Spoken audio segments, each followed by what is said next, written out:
Hello students, I am Hardik Shetha from Saraswat international academy Vapi. આજે આપણે ધોરણ 11 વિષય ભૌતિક વિજ્ઞાન ચેપ્ટર નંબર 5 ગતિના નિયમોમાં સ્પર્ધાત્મક પરીક્ષાઓની તૈયારીઓ આગળ વધારીશું. તો લાસ્ટ લેક્ચરમાં આપણે ઘર્ષણ બળ વિશે થોડો અભ્યાસ કર્યો, બરાબર? તો હવે તેને રિલેટેડ થોડા ક્વેશ્ચન્સ સોલ્વ કરીએ, બરાબર? ક્વેશ્ચન્સ તમારી સામે અહીંયા રાખેલા હશે. તમારે વિડીયો સ્ટોપ કરીને પહેલાં જાતે ક્વેશ્ચન સોલ્વ કરવાનો છે. ક્વેશ્ચન સોલ્વ કર્યા પછી વિડીયો પાછો સ્ટાર્ટ કરીને ચેક કરવાનું છે કે તમારો આન્સર રાઈટ છે કે રોંગ, બરાબર? આન્સર કદાચ રોંગ આવે તો ટેન્શન લેવાનું નથી, કેમ કે હજુ તમે ફર્સ્ટ ટાઈમ આ ટાઈપના ક્વેશ્ચન સોલ્વ કરતા હશો, બરાબર? અને રાઈટ આવે તો કોઈ પ્રોબ્લેમ છે જ નહીં, બરાબર? તો સ્ટાર્ટ કરીએ. ચલો, પહેલો ક્વેશ્ચન. એમ દળનો એક બ્લોક થીટા કોણવાળા ઢાળની સપાટી પર સ્થિર રહે છે. જો ઢાળ માટે ખૂણો વધારવામાં આવે તો તે નીચે તરફ સરકવાનું ચાલુ કરે છે. તો ઢાળની સપાટી અને બ્લોક વચ્ચેનો ઘર્ષણાંક શોધો. ઓપ્શન આપેલા છે તમને tan theta, sin theta, g tan theta, g sin theta. Okay, આ ટાઈપનો ક્વેશ્ચન હોય, બરાબર? એટલે ફરજિયાત તમારે પહેલાં આકૃતિ બનાવી લેવાની. થીટા કોણવાળો ઢાળ આ રીતે બનાવી લેવાનો. ઓકે,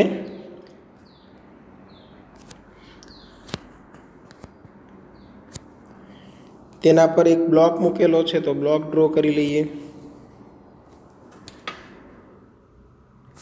હવે આ થીટા ખૂણા સુધી સ્થિર રહી શકે છે. આનાથી મોટો ખૂણો બને છે તો બ્લોક નીચે તરફ સરકવાનું ચાલુ કરે છે, બરાબર? તો આના પર લાગતા શક્ય તમામ બળ દર્શાવી દેવાના. પહેલી વાત આ. બીજી વાત, જે દિશામાં ગતિ થાય છે તે દિશાને કોઈ પણ એક અક્ષ તરીકે પસંદ કરી લેવી, બરાબર? એટલે સમજો કે અત્યારે ઢાળની આ બ્લોકની ગતિ આ દિશામાં થઈ શકે તેમ છે, ભલે ગતિ થતી નથી, પણ જો ખૂણો વધારવામાં આવે તો નીચે તરફ થઈ શકે એમ છે. તો પછી હું શું કરીશ? સોલ્યુશન ઇઝી બને તેના માટે આ એક અક્ષ તરીકે પસંદ કરી લઈશ, આ બીજી અક્ષ તરીકે પસંદ કરી લઈશ. એક એક્સ અક્ષ હોય તો બીજી વાય અક્ષ હોય ને, અને એ પહેલી અક્ષને લંબ હોવી જોઈએ, સપાટીને પણ લંબ હોવી જોઈએ. ચલો, ક્લિયર છે? હવે તમારે બળ દર્શાવવાના છે. ચલો, સૌથી પહેલું બળ હું અહીંયા દર્શાવી દઈશ, વજન બળ. આ વજન બળ નીચે તરફ લાગે છે તે mg.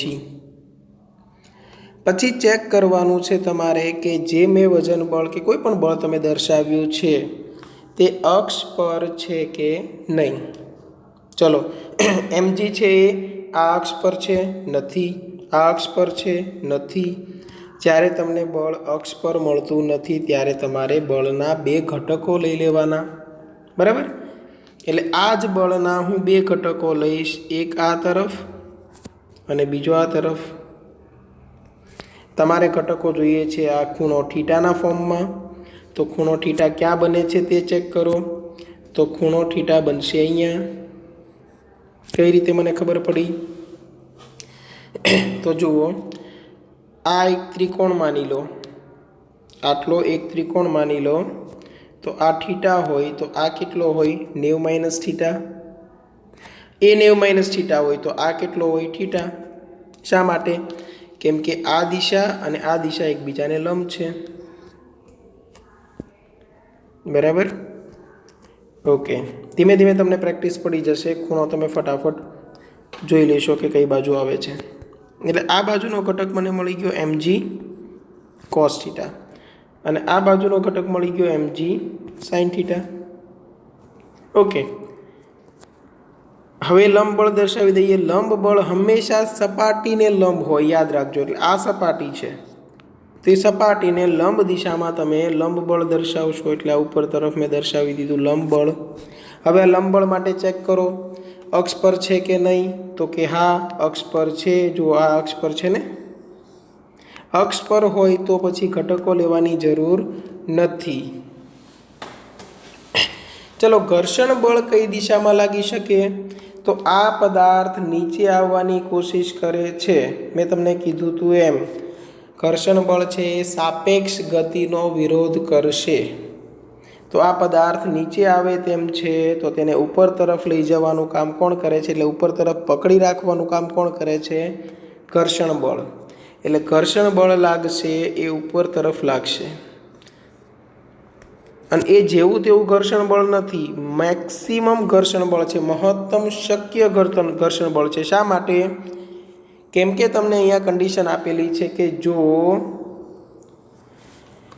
ઢાળ માટે ખૂણો વધારવામાં આવે તો નીચે તરફ સરકવાનું ચાલુ કરે છે. એટલે બ્લોક માટે જો આ ખૂણો વધશે તો નીચે તરફનું બળ વધી જશે, તો પછી એ નીચે તરફ સરકવાનું ચાલુ કરે છે. મતલબ શું થયો કે હવે ઘર્ષણ બળ છે એ આ mg sin θનો વિરોધ કરી શકતું નથી. મતલબ મહત્તમ ઘર્ષણ બળ લાગવાનું હતું એ થીટા કોણ સુધી લાગી ગયું. જો થોડો ખૂણો વધારવામાં આવે તો આ બળ વધતું નથી પણ આ બળ વધે છે. આ બળ વધતું નથી મતલબ એ મહત્તમ લિમિટ સુધી હતું. બરાબર? દરેક શબ્દનું મહત્વ હશે. એટલે સમજી વિચારીને તમારે પહેલાં ક્વેશ્ચન વાંચવાનો છે અને એને અનુરૂપ આકૃતિ દોરવાની છે અને એને અનુરૂપ સોલ્યુશન કરવાનું છે. હવે તો સાવ સિમ્પલ છે. સંતુલન સ્થિતિમાં સામસામેના બળો સરખાવવાના છે. સમજો આ mgને ક્યાંય સરખામણીમાં લેવાનું નથી. કેમ કે તેના ઓલરેડી આપણે 2 ઘટકો લઈ લીધા છે. બરાબર? આ 2 ઘટકો લઈ લીધા પછી આ જે mg છે તેને ભૂલી જવાનું છે. બરાબર? ઓકે, તો હું પહેલાં આ અક્ષના બળો સરખાવું. તો ઉપર તરફ n છે અને નીચે તરફ mg cos θ છે. તો n ઇક્વલ ટુ બનશે mg cos θ, સમીકરણ 1. ચલો, આ મેં પહેલી સરખામણી કરી લીધી. હવે બીજી સરખામણી કરું. બીજી સરખામણી હું સમક્ષિતિજ અક્ષ માટે કરું, એટલે કે ઢાળને સમાંતર અક્ષ માટે. તો એક તરફ છે f max, બીજી તરફ છે f sin θ. તો f max ઇક્વલ ટુ આવશે mg sin θ. ઓકે, f maxની જગ્યા પર શું લખી શકું? μs into n equal to mg sin θ. યાદ રાખજો, ઘર્ષણ બળ F બરાબર μs ઇન્ટુ n લખો તો એ ખોટું છે. મહત્તમ ઘર્ષણ બળ માટે તમે μs ઇન્ટુ n લખો તો સાચું છે. બરાબર? જો ખાલી ઘર્ષણ બળ લેવાનું હોય તો less than or equal to μs into n લખવું પડશે. કેમ કે ઘર્ષણ બળ છે એ આટલું અથવા તો આનાથી ઓછું પણ હોઈ શકે. તો વધુમાં વધુ આટલું હોય એટલે મેક્સિમમ માટે તમે ઇક્વલ ટુ ની નિશાનીનો ઉપયોગ કરી શકો. બરાબર? આ નાની નાની વાતો છે, એનાથી ઘણી મોટી અસર થશે. આગળ જતાં તમે સમજી જશો. ઓકે, હવે હું એક કામ કરું છું. આ μs તો એઝ ઇટ ઇઝ રાખું છું, પણ nની જગ્યા પર સમીકરણ 1નો ઉપયોગ કરી લઉં. શું છે? nની જગ્યા પર mg cos θ ઇક્વલ ટુ અહીંયા શું થશે? mg sin θ. mg cancel out થશે. તો μsને સૂત્રનો કરતા બનાવવું તો sin θ ના છેદમાં cos θ એટલે શું બની ગયું? tan θ. બરાબર? આવો જ એક પ્રેક્ટિકલ પણ તમે કરવાના છો. આવો જ એક પ્રેક્ટિકલ પણ તમે ફિઝિક્સ લેબમાં કરવાના છો, જેમાં એક આવી રીતે બેઝ આપેલો હશે, આવી રીતે એક ઢાળ આપેલો હશે, આના પર એક તમે બ્લોક મૂકેલો હશે. બરાબર? અને આ ઢાળને ધીમે ધીમે આમ ઉપર તરફ લઈ જશો. બરાબર? તો જેમ જેમ આ ઢાળને તમે આમ ઉપર તરફ લઈ જાઓ છો તેમ તેમ ખૂણો વધે છે. જુઓ, અને જે ખૂણાએ બ્લોક સરકવાનું સ્ટાર્ટ કરે, જે ખૂણા માટે બ્લોક સરકવાનું સ્ટાર્ટ કરે તે ખૂણો તમે નોંધી લેશો અને એને આ tan θમાં મૂકી દેશો. એટલે તમને બ્લોક અને ઢાળની સપાટી વચ્ચેનો ઘર્ષણાંક મળી જશે. સાવ સિમ્પલ એક્સપેરિમેન્ટ છે, એક પ્રયોગ તમારે આ આવવાનો છે એટલે અત્યારથી યાદ રાખી લેજો, તમે ઓટોમેટિક પછી સમજી જશો કે પ્રેક્ટિકલમાં કરવાનું શું છે, બરાબર. અને આ કન્ડિશન માટે ડાયરેક્ટ આ સૂત્ર યાદ રાખી લો તો પણ ચાલે, પણ યાદ રાખવાનું છે આ મહત્તમ ઘર્ષણ બળ માટેનું છે અને મહત્તમ ખૂણા માટેનું છે. આનાથી વધુ ખૂણાએ તંત્ર સંતુલનમાં રહેતું નથી, બરાબર. ઓકે, ચલો નેક્સ્ટ ક્વેશ્ચન પર આવીએ.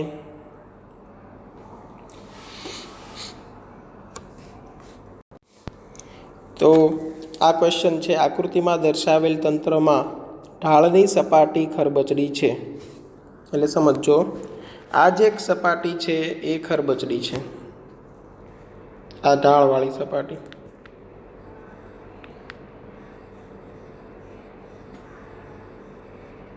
થોડું લાગવું જોઈએ ને ખરબચડી છે એમ. ઓકે, અહીં સપાટી અને બ્લોક વચ્ચેનો ઘર્ષણાંક 0.2 છે.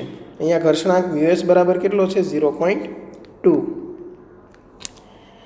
એફના કયા મહત્તમ મૂલ્ય સુધી આ તંત્ર સંતુલનમાં રહી શકે? અહીંયા મહત્તમ નહીં આવે અને અહીંયા સુધી નહીં આવે, અહીંયા આવવું પડે કયા એફના કયા મૂલ્ય માટે આ તંત્ર સંતુલનમાં રહી શકે. શા માટે? કેમ કે જો એફ વધી જાય તો આમ ગતિ થાય, એફ ઘટી જાય તો આમ પણ ગતિ થઈ શકે, બરાબર. ઓકે, અને થીટા બરાબર તમને આપેલું છે ધારો કે 30 ડિગ્રી. ઓકે, હવે આ ક્વેશ્ચન તમારે સોલ્વ કરવાનો છે અને આન્સર છે એક વખત તમે લખીને રાખી શકો, બરાબર. ચલો, તો હવે પહેલેથી હું ફ્રી બોડી ડાયાગ્રામ બનાવવાનું ચાલુ કરું છું.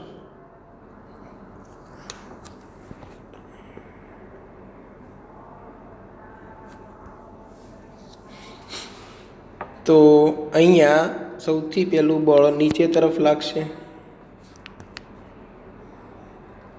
એ કેટલું હશે? m1g, બરાબર.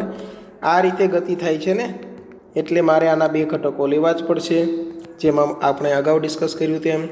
એટલે આ બાજુનો ઘટક બનશે m1g cos 30, કેમ કે અહીંયા 30 ડિગ્રી એંગલ બને, અને આ બાજુનો ઘટક બનશે એ m1g sin 30, બરાબર. બીજી તરફ અહીંયા જે બળ લાગશે એ કયું બળ હશે? એ બળ હશે તણાવ બળ T.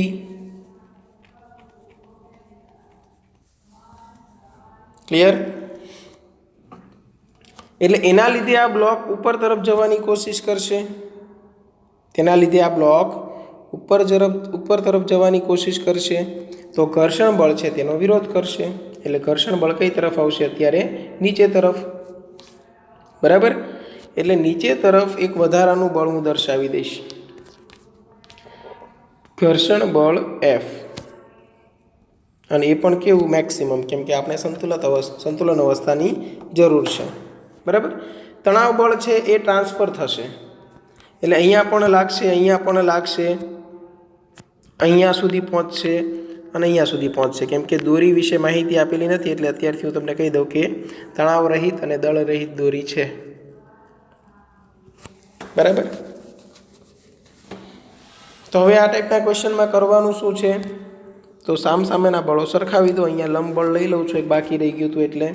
તો સૌથી પહેલાં હું M2 બ્લોક માટે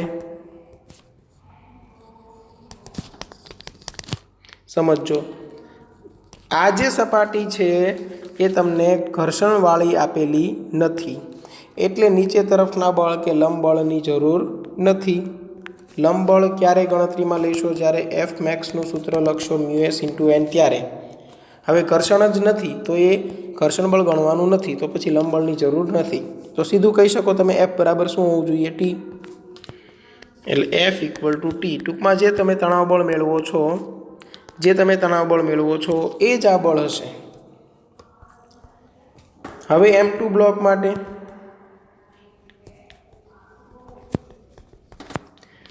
M2 બ્લોક માટે T = શું થવું જોઈએ? આ બાજુ T છે, પેલી બાજુ એફ મેક્સ અને m1g સાઇન થીટા છે, એટલે m1g sign 30 plus F max, તો m1g સાઇન 30, એફ મેક્સની જગ્યા પર શું થશે μs into n, m1g sign 30 plus, ચલો μs કેટલા છે 0.2, બરાબર ને, અને n ની જગ્યા પર શું લખી શકાય, તો n ની એક્ઝેક્ટ સામે શું છે m1g cos 30, તો અહીંયા બનશે m1g cos 30,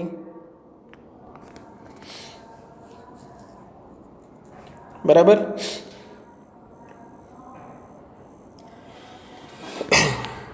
ઓકે,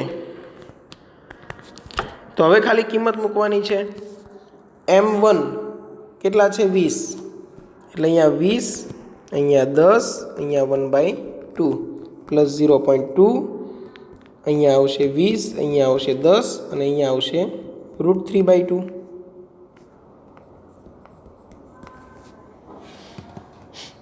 બરાબર છે, એટલે આ થઈ ગયા 100 અને આ પ્લસ આટલું આપણે કેલ્ક્યુલેશન કરી લઈએ. તો શું કરવાનું છે, અહીંયા 2 અને 20 છે એનો સીધો ભાગાકાર થઈ જશે. √3 ની કિંમત 1.73 લઈ લેવાની છે. તમારી પાસે કેલ્ક્યુલેટર નહીં હોય એટલે આ તમારે વિધાઉટ કેલ્ક્યુલેટર કરવું પડશે, બરાબર. એટલે અપ્રોક્સિમેટ તમને મળશે આ કિંમત 34.6. તો કેટલું બળ લાગવું જોઈએ 134.6 ન્યૂટન. આ તમને શું મળી ગયું તણાવ બળ ટી. હવે એફ અને ટી તો સરખા જ છે એટલે એફ ઇક્વલ ટુ ટી છે, તો એફ ઇક્વલ ટુ કેટલું હોવું જોઈએ 134.6 ન્યૂટન, બરાબર છે. એટલે આ ક્વેશ્ચન વ્યવસ્થિત સમજવાનો છે. આનાથી વધારે બળ હશે તો તણાવ બળનું મૂલ્ય વધી જશે, તણાવ બળનું મૂલ્ય વધી જશે તો આ તંત્ર આ તરફ ગતિમાં આવવાનું ચાલુ કરશે. એટલે એક રીતે તમે કહી શકો કે આ મહત્તમ મૂલ્ય જ હતું, એટલે અહીંયા મહત્તમ મૂલ્ય લખી શકો, ક્વેશ્ચન બરાબર જ હતો. ઓકે, ચલો હવે આ ક્વેશ્ચન 1 કિલોગ્રામ 2 કિલોગ્રામ અને 3 કિલોગ્રામ દળના 3 બ્લોક્સને સમક્ષિતિજ લીસી સપાટી પર એકબીજાને સ્પર્શે તે રીતે મૂકીને 1 કિલોગ્રામ દળના બ્લોક પર 12 ન્યૂટનનું બળ આકૃતિમાં દર્શાવ્યા મુજબ લગાડવામાં આવે છે. આ 1 કિલોગ્રામનો છે, આ 2 કિલોગ્રામ અને આ એક 3 કિલોગ્રામ માટે. આ બ્લોક પર સીધું બળ લાગે છે કેટલા ન્યૂટનનું 12 ન્યૂટનનું, બરાબર. 3 બ્લોકના બનેલા તંત્રનો પ્રવેગ શોધો. જો તંત્રનો પ્રવેગ મેળવવાનો છે, પહેલાં તો એ ચેક કરો કે આ ત્રણેયનું તંત્ર એક સાથે રહેશે કે નહીં. બિલકુલ રહેશે. જો તમે આ બ્લોક m1 બ્લોકને આમ ખેંચતા હોત તો m1 બ્લોક એકલો જ ગતિ કરે, પણ તમે તેને આમ ધક્કો મારો છો એટલે એ ધક્કો આને પણ લાગશે અને આને પણ લાગશે, તો ત્રણેય એક સાથે ગતિ કરશે, બરાબર છે. ચલો, તો પછી પહેલું કેલ્ક્યુલેશન એકદમ ઇઝી બની જશે કે એફ ઇઝ ઇક્વલ ટુ શું થશે, ત્રણેયનું તંત્ર છે એટલે m1 plus m2 plus m3 કુલ દળ ગુણ્યા પ્રવેગ. કેમ કે આખું એક જ દળ છે એમ સમજી લો, તો બધાનો સરવાળો કરવો પડશે ને.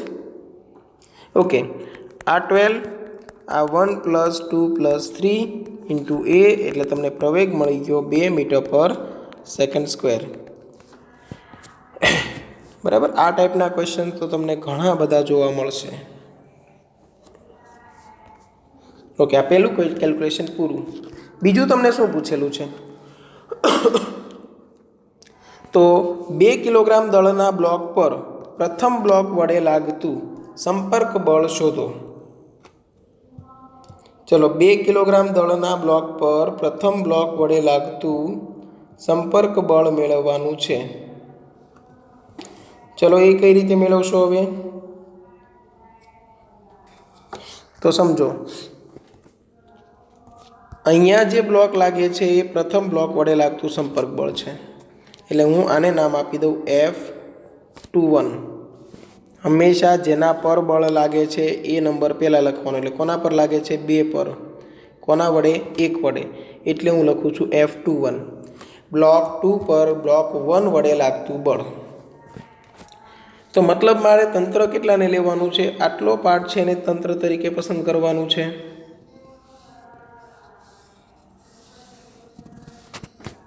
બરાબર. તો હવે M2 અને M3 બંનેને પ્રવેગિત ગતિમાં રાખવાનું કામ કયું બળ કરે છે? F12. બરાબર. સમજો કે કુલ બળ છે 12 ન્યૂટન. તેમાંથી થોડું બળ M1 દળને પ્રવેગિત કરવામાં વપરાય છે. થોડું બળ વપરાઈ ગયા પછી બાકી બચેલું બળ M1 છે એ M2 પર લગાવે છે, જેથી કરીને M2 અને M3 બંને ગતિમાં રહી શકે. પછી તેમાંથી થોડું બળ M2 છે એ કોના પર લગાવશે? M3 પર. ઓકે. તો M2 ને પ્રવેગિત રાખવા માટે આભાસી બળ કેટલું લેશો? M2A. અને M3 ને પ્રવેગિત રાખવા માટે આભાસી બળ કેટલું લેશો? M3A. કેમ કે પ્રવેગ તો બધાનો સરખો છે. તો આના પરથી તમે કેલ્ક્યુલેશન આવી રીતે કરી શકો કે F21 બરાબર M2A વત્તા M3A, એટલે કે M2 plus M3 into A, એટલે કે 2 પ્લસ 3 ઇન્ટુ 2, એટલે કે 10 ન્યૂટન. સમજો આ બળની વહેંચણી દર્શાવે છે. આ જે છે એ બળની વહેંચણી દર્શાવે છે. કઈ રીતે? તમારી પાસે 12 ન્યૂટન હતું. તમે કેમ રૂપિયા વાપરતા હોય એ રીતે આ બ્લોક છે બધા બળ વાપરે છે કે આ બ્લોકને ગતિમાં લાવવા માટે કેટલું બળ લાવવું પડે? M1 ઇન્ટુ A, એટલે કે 1 ઇન્ટુ પ્રવેગ કેટલો? 2, એટલે 2 ન્યૂટનની જરૂર પડે. તો કુલ કેટલું હતું? 12 ન્યૂટન. તો 2 ન્યૂટન અહીંયા વપરાઈ ગયું આ બ્લોક માટે. તો બાકીના 2 બ્લોકને કેટલું મળેલું હોય? તો બાકી બચેલું છે તે 10 ન્યૂટન. એ 10 ન્યૂટન તમારી ગણતરીમાં આવી ગયું. સમજ પડી?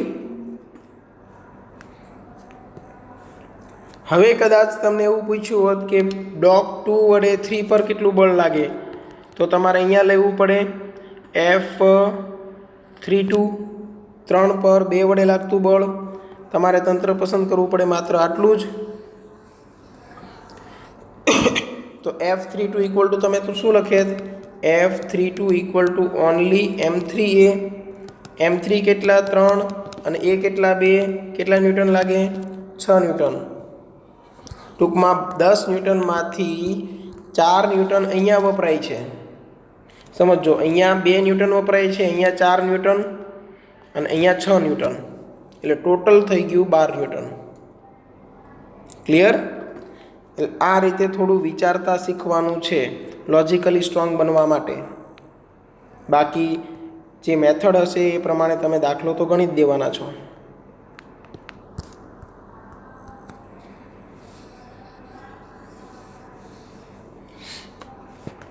આ એક શું બની ગયું? તંત્ર. ચલો અહીંયા સુધી ક્લિયર હશે. હવે આગળનો ક્વેશ્ચન. આકૃતિમાં દર્શાવ્યા પ્રમાણે દિવાલ સાથે સંપર્કમાં રહેલા 4 કિલોગ્રામ દળના બ્લોકને, સમજો 4 કિલોગ્રામ દળનો બ્લોક છે, નીચો પડતો અટકાવવા માટે Fનું મૂલ્ય, એટલે જે બળ લગાવવું પડે છે તેનું મૂલ્ય કેટલું છે? 100 ન્યૂટન હોય તો ઘર્ષણાંક μs બરાબર ખાલી જગ્યા. સમજો, તમે પણ આવું ક્યારેક ટ્રાય કરી શકો છો કે કોઈ એક પદાર્થ છે, ધારો કે તમારી પાસે એક પ્લાસ્ટિકનો એક બ્લોક છે, તેને સપાટી પર તમારે સપાટી પર એ સ્થિર રહી શકે તેના માટે તમે તેને આ રીતે રાખો છો. બરાબર? મૂકી દેશો તો આ નીચે પડશે, પણ અમુક બળથી દબાવી રાખશો આ તરફ તો એ સપાટી સાથે ચીપકીને રહેશે. એ બળ લગાવવાથી શું ફરક પડે? તો એ બળ લગાવશો ને એટલે એટલું જ સપાટી સામે તરફ લંબ બળ લગાવશે, અને લંબ બળ વધશે તો ઘર્ષણ બળ વધશે.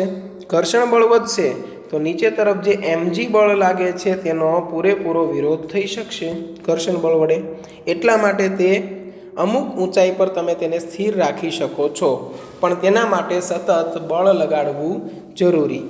જેવું તમે હાથ પાછો ખેંચશો એટલે બળ ઓછું કરશો તો લંબ બળ ઘટી જશે, તો ઘર્ષણ બળ ઘટી જશે. ઘર્ષણ બળ ઘટી ગયું તો આની અસર વધી જશે, mg વજન બળની અસર વધી ગઈ તો એ બ્લોક નીચે પડશે. ક્લિયર છે? બસ આ જ કન્સેપ્ટનો ઉપયોગ કરીને પહેલાં તો આપણે આકૃતિ બનાવીએ. ચલો આના પર લાગતા બળો દર્શાવીએ. નીચે તરફ બળ કયું છે?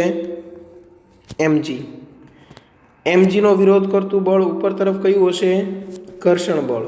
અને એ પણ કેવું? F max. શા માટે? કેમ કે સ્થિર રહી શકે છે.